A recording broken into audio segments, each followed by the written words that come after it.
Hello everyone. In this video, I will be sharing a new antihypertensive drug approval update.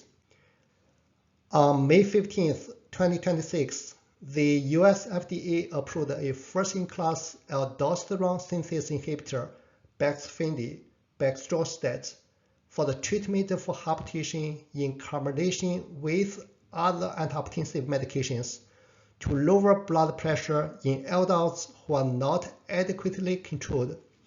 Hypertension is often referred to a silent killer and remains a leading risk factor for cardiovascular disease, stroke, and kidney damage.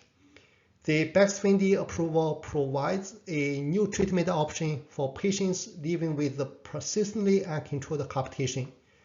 Now, let's dive into this medication in more detail. Baxdrostat, brand name BAXFENDY.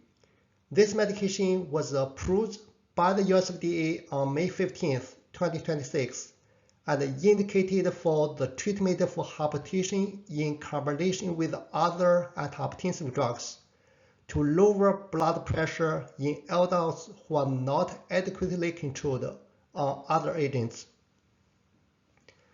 Chemically, BAXFENDY is an oral small molecule agent, molecular weight 363.46 gram per mole, 100 bond acceptor 5.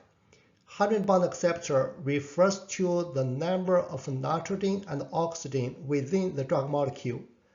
100 bond donor 1. 100 bond donor refers to the number of OH and NH groups within the drug molecule. Log P 3.09, which is a lipophilicity parameter for the drug molecule. The higher log P, the more lipophilic drug molecule. Polar surface area 62 square angstrom.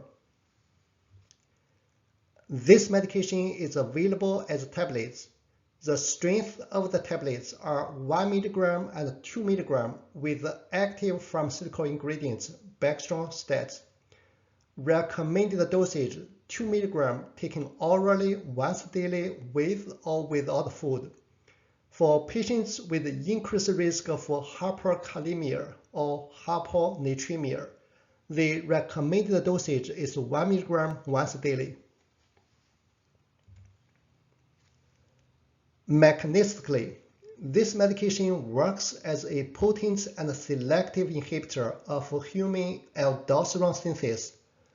Aldosterone plays a key role in pathogenesis of hypertension by promoting the retention of sodium and water, increases blood volume, and subsequently raises blood pressure.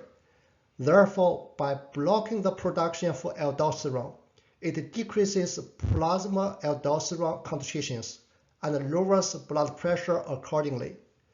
In addition, aldosterone is also implicated in causing vascular dysfunction, inflammation, and fibrosis. Pharmacokinetically, Tmax, the median time to reach the maximal plasma concentration, is 2.5 hours under fasted conditions. The absolute bioavailability is 98%. The volume of distribution at steady state of Baxdrostat is 205 liters. The plasma protein binding is 74%. Metabolism. Baxdrostat is primarily metabolized by the CYP3A4 enzyme. The mean effective half-life is approximately 26 hours. Excretion in the urine 69%, with 17% as a parent drug molecule. In the feces 15%, but 6% as a parent drug molecule. Drug-drug interactions. Given that Baxdrostat is primarily metabolized by the CYP3A enzyme, CYP3A inducers can decrease the drug exposure of Baxdrostat. Therefore, for strong and moderate CYP3A inducers, monitor the BAXFENDY efficacy more closely during the concomitant use. For drugs that increase serum potassium, monitor serum potassium more closely during the concomitant use with BAXFENDY. The most common adverse reactions greater than or equal to 5% associated with Baxdrostat include hyperkalemia. Here are the key sources which I have used to prepare for today's video. The US FDA New Drug Approval Update for 2026 is a very valuable resource. In addition, most of the medication information which I share today is based on BAXFENDY prescribing information. This document is available at the US FDA drug website, along with the drug manufacturer website. Finally, I want to thank you so much for watching. If you found this video helpful, subscribe for future medication video updates. As always, keep learning and elevating. Thank you so much.